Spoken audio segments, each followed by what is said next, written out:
지분 경매에서 공유자가 주민등록번호가 없으면 어떻게 돼? 주민등록번호 없으면 일단 나이를 모르죠. 그리고 주민등록번호가 없으면 생사가 확인이 안 돼. 그렇죠. 그러면 이런 것을 낙찰 받을 때는 보기보다도 꽤 오랜 시간 챙겨야 될 게 상당히 많아진다는 이야기야. 그런데 이런 물건이 경매에 나오게 되면 되게 쉽게 보는 분들이 꽤 많이 있어.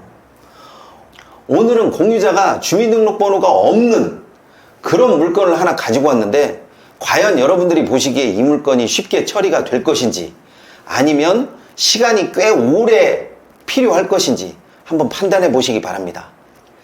네, 어떤 물건인지 같이 확인해 보도록 하겠습니다. 2023 타경 79755 사건이고요. 소재지는 경기도 화성시 마도면 금당리입니다. 용도는 전이고요. 보면 지분이라고 나와 있네요. 지분 토지이고 318평 정도입니다. 감정가가 1억 8,600만 원인데 한번 유찰된 상태에서 낙찰이 됐어요. 근데 단독으로 2억 3천에 낙찰됐습니다. 그러니까 신권을 확 넘긴 거잖아. 전회차를 확 넘긴 거죠. 그 상황에서 이거를 유추해보면 이 정도 금액대가 나오려고 하면 이해관계인 아니고는 쉽지 않아. 그렇죠. 근데 내가 볼 때는 이해관계인 같지는 않아. 그러면 이 물건을 어떤 식으로 보고 저 금액을 썼을까라고 하는 것을 거꾸로 유추해보면 쉽게 처리 안 될 것 같은데 너무나 쉽게 보지 않았나 하는 생각이 듭니다. 자, 여기는 생산관리 지역이고요. 전체 1580제곱미터 중에서 1053제곱미터, 그러니까 3분의 2 정도의 지분이 경매로 나왔습니다. 제시 물건이 있고요. 여기 컨테이너 한 동과 이동식 화장실이 제시회로 평가가 됐습니다. 자세히 보시면 여기 3m의 포장도로에 접함 이렇게 되어 있는 거 보니까 맹지는 아니라는 얘기인 거죠. 그렇지. 등기부등본을 보니까 지금 총 2분이 공유를 하고 있는 상태이고요. 이 3분의 2 지분이 경매로 나온 상태입니다. 그런데 이 나머지 공유자를 보니까 여기에 있어야 할 주민번호가 안 보이거든요. 그리고 주소 봐봐, 주소. 시흥군 수안면이야. 지금 시흥군인가? 시흥시죠? 그러면 언제적부터 소유권을 가지고 있었냐고. 그러면 저 순위번호가 1번이니까 처음부터 가지고 있었다라는 이야기인데, 이분의 생사 여부를 우리가 쉽게 판단할 수는 없을 것 같아. 그렇죠. 아, 저렇게 주민번호가 없었을 때는 어떻게 된 거야, 그러면? 부동산 실명제라는 제도가 1984년에 새로 생겼거든요. 그래서 1984년 이전에 등기를 했던 분들은 주민번호가 필수사항이 아니었어요. 이름하고 주소만 넣어도 등기가 됐었던 거죠. 그래서 이렇게 주민번호가 없는 경우에는 아주 오래됐다고 생각하시면 됩니다. 적어도 20, 30년 이상이 됐다는 얘기잖아. 거의 40년이 됐다는 얘기인 거죠. 그러면 만약에 사망했으면 어떻게 되는 거야? 사망했으면 상속을 시켜야 됩니다. 낙찰자가? 낙찰자가. 자, 이것을 대위상속이라고 하는데 이게 그렇게 만만한 것은 아니에요. 지금 상속이 안 된 상태를 내 돈 들여서 상속을 시켜야 된다라는 건데, 이 비용 내가 판단할 때는 못 받을성 싶어. 그게 왜 비용이 많이 드냐면 지금은 한 분이지만 이분의 자손이 몇 명일지 모르는 거예요. 그래서 제가 물건 분석을 하다 보면 이 한 명이 21명까지 늘어나는 것도 봤거든요. 그러면 21명 상속을 다 시켜야 돼? 다 상속을 시키고 또 그 소장이 송달될 때까지 계속해서 소송을 진행해야 되기 때문에 송달료도 많이 들고 기간도 오래 걸리죠.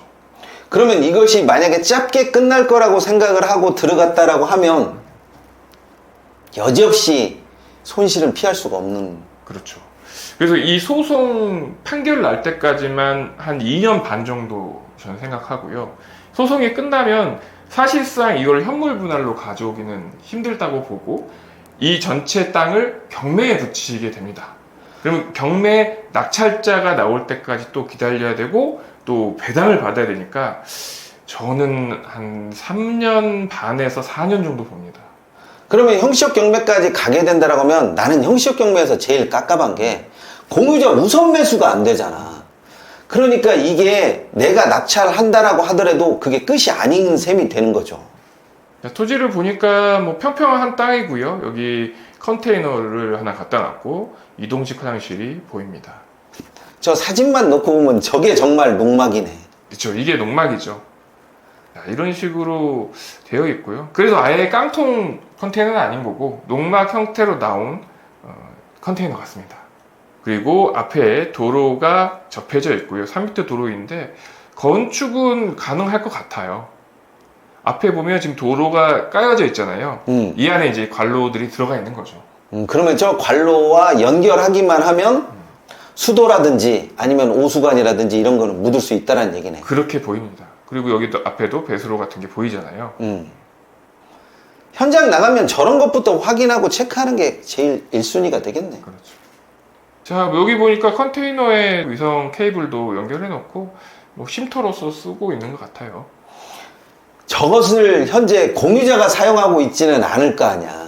그렇게 되면 저 물건 자체도 명도의 대상이 될 수도 있는데 그런 부분은 천상 저 사람이 올 때까지 물어보고 확인하고 뭐 이런 부분이 필요한데 낙찰자가 이 금액으로 낙찰받고 그것까지 하기에는 너무나 수고로울 것 같은데. 그렇죠. 지적도를 보니까 이 노란색으로 표시된 부분이 도로이고요. 도로하고 면적이 꽤 많이 물려 있어서 만약에 이 토지를 나머지 공유 지분을 사와서 사용한다고 하면 뭐 나쁠 것 같지는 않습니다. 나쁠 것 같지는 않는데 그때까지의 기간이 과연 우리가 쉽게 생각하는 것처럼 6개월이냐 1년이냐 이 정도는 아닐 것 같다는 거지. 그러니까 지금 방금 제가 너무도 쉽게 공유자의 지분을 내가 사온다면이라고 얘기를 했는데 사올 수 있는 가능성이 거의 없다고 봅니다, 저는. 그러니까 이런 물건 같은 경우는 어느 정도 소속력이 있지 않는 이상은 쉽게 달라들어서는 안 되는데 왜 쉽게 달라드냐면 3분의 2니까 내가 절반 이상을 가지고 있으면 저 땅을 내가 좌지우지 할 수 있을 것 같다 뭐 이런 생각을 하시는 분들이 꽤 있습니다. 이 상대 공유자가 만약에 돌아가셨을 경우에 예를 들어서 상속자가 한 3명만 넘어가도 벌써 그 나머지 3명이 생각이 다 다르기 때문에 그 지분을 사오기도 힘들 것 같고요. 그 땅을 내가 3분의 2만큼 잘 나가는 것도 쉽지 않고 결국에는 처음에 말씀드렸듯이 전체 땅을 경매에 붙여서 이 경매 대금을 가지고 나눠가는 형식으로 결론이 되지 않을까 그런 생각이 듭니다. 그러니까 이런 물건 같은 경우는 쉽게 이해관계인을 예측을 한다든지 아니면 쉽게 내가 처리할 수 있다는 식으로 생각을 하게 되면 낭패를 볼 수 있다는 이야기가 되네. 그렇죠. 돈도 오랜 기간 묶일 수 있고 또 수익도 내가 생각했던 거 이하로 될 가능성이 크죠.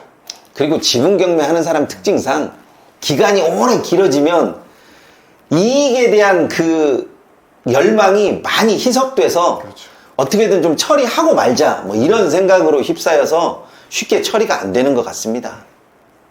그래서 지분 경매를 생각하시는 분들은 땅 모양이라든지 면적이라든지 이런 부분도 신경을 쓰기는 쓰지만 어찌됐건 공유자와 어떻게 협상을 하고 또 어떤 식으로 풀어나갈 것인지 그 출구 전략에 관한 부분을 한 번쯤은 생각해 보셔야 어떤 투자자만이 생각할 수 있는 그 틀에 갇히지 않습니다. 네, 이번 시간에 여기까지 하도록 하겠습니다. 감사합니다.